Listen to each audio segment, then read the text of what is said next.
धर्म प्रेमी सत्संगी भाइयों, माता और बहनों, संत महापुरुष संकेत करते हैं मानव शरीर का अवसर किस लिए मिला है और ये सफल कैसे होगा। संत महापुरुषों ने संकेत किया है, निस्वासर भज राम सने ही। रात और दिन हालते चालते उड़ते बैठते हरदम जो नाम का चिंतन कर सुमन कर, राम भजा ही सफल नर दे ही। मानव शरीर का अवसर बहुत जो दुर्लभ से मिला है। माता के गर्भ के अंदर जब ये जीव 84 लाख योनियों का जो दुखों का जो अनुभव करता था और जो चक्कर के अंदर जो भटकता था, उस समय परमात्मा से ये प्रार्थना की है, प्रभु मानव शरीर का अवसर दे। और ये जीव परमात्मा से बहुत प्रकार से वादा किया है।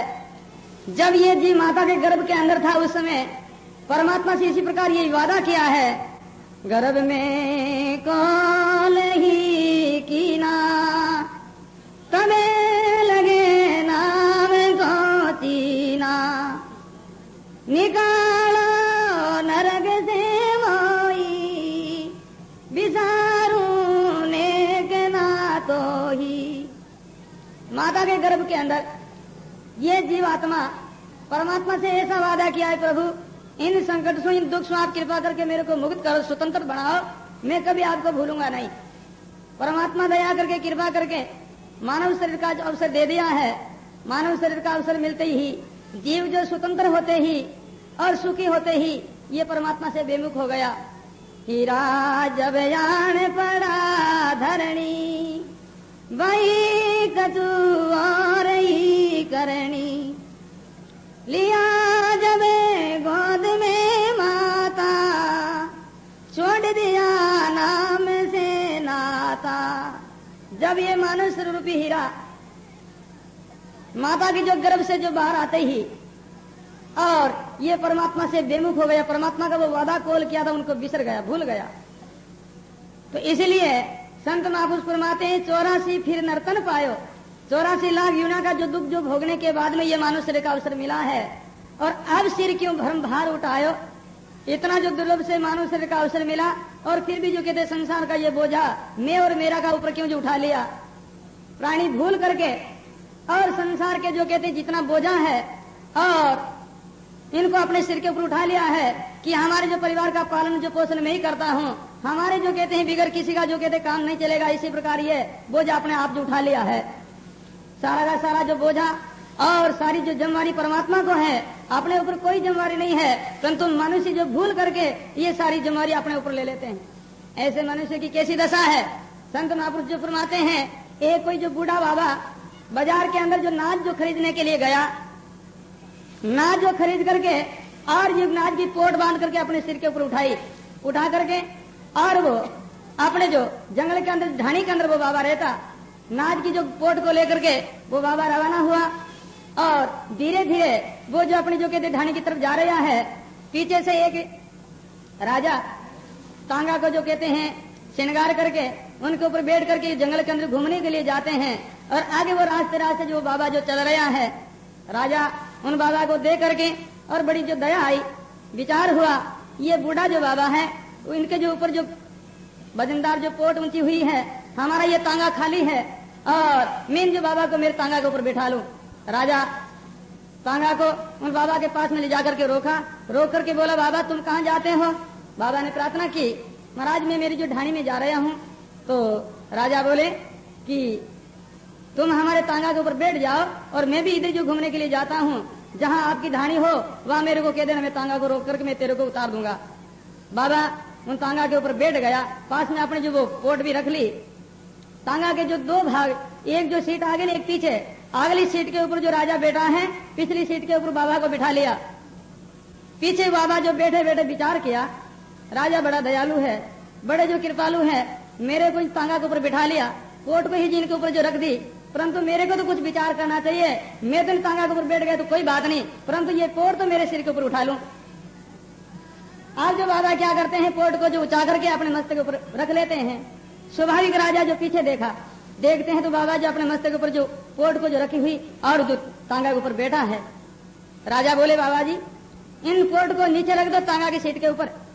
बाबा बोले, महाराज आप तो बड़े दयालु हो, मेरे को ऊपर बैठा ले, वही घनी बात है, बहुत बात है, आपकी दया बहुत है, परंतु ये पोट तो हम कि महाराज मैं तांगा के ऊपर बैठा हूं तो ये पोट हमारे मस्तक के ऊपर है, तो ये बताओ सारा बोझा किसके ऊपर है? तो बाबा बोले, बोझा तो सारा ये जो तांगा के ऊपर ही है, तो तुम बीच में क्यों जो दुख पाते हो? सारा बोझा तांगा के ऊपर है, तुम तांगा के ऊपर बैठे हो, तो सारा बोझा तांगा के ऊपर, तुम बीच में क्यों जो तकलीफ पाते हो? पोट को नीचे रख दो। तो सज्जनों, सारा का सारी जिम्मेवारी परमात्मा को है, हमारे ऊपर कोई जिम्मेवारी नहीं है संसार की दूसरों व्यक्तियों की, परंतु बीच में जो प्राणी अपने ऊपर बोझा ले लेते हैं और उनकी ऐसी जो बाबा की दशा है। इसलिए महापुरुष फरमाते 84 फिर नर्तन पायो और अब धर्म की सिर भार उठायो। 84 लाख दुनिया का दुख भोग करके ही मानव शरीर का अवसर मिला, फिर ये बोझा क्यों उठा करके और मानव शरीर को जो बेटा क्यों खोरियो है। निस्वासर भज राम स्नेही, राम भजाई सफल नर देही। फिर कहते हैं 84 68 के हो कहीं को, फिर ये सुरति समेट नाव में धरिए।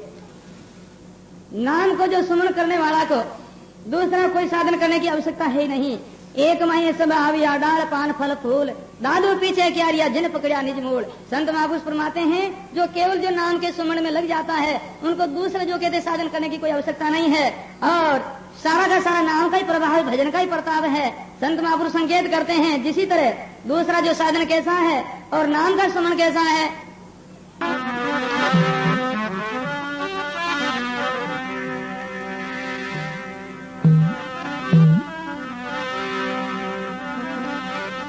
राग परवाए कि निज नाम की,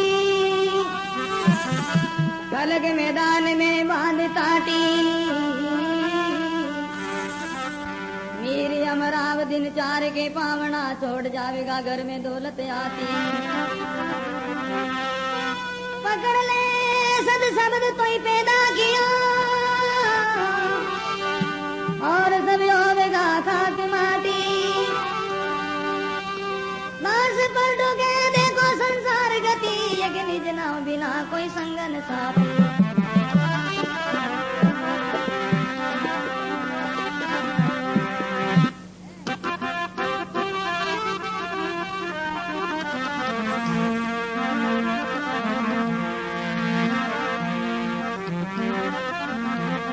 कृष्णदास संसार है कागज का घोड़ा,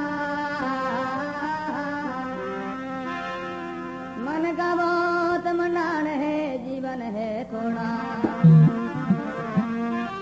कृष्णदास संसार है घोड़ल रो भड़को, दिसन को तो उजड़ो हाथ लिया हड़को। क्यों पायो मिन का जन्म, क्यों बिसरायो पी। कृष्णदास फूलो फिरे किसे भरोसे दिए।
इसी तरह महापुरुष संकेत करते सजनों, प्राणी यारे समझ और सुमरो राम, सोच विचार समझ कर दिल में हरि बिना है झूठा का।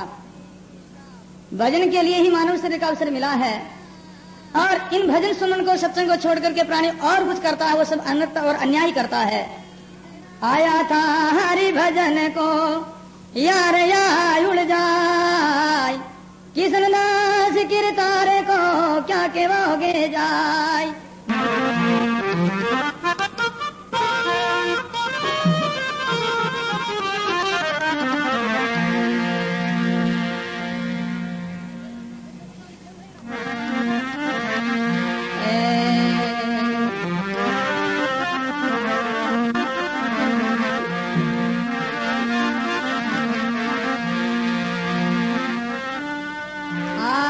काल दिन पांच में जंगल ओसी बात, ऊपरे ऊपरे हल फिरे ढोर चरेंगे घास।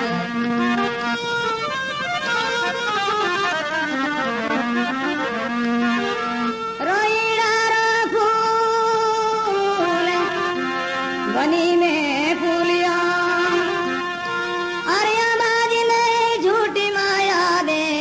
राम क्यों भूलियो। फूल गया कुमलाई कली भी जाएगा, अरे आवाज नहीं इस बाड़ी में भंवर फेर कब आएगा।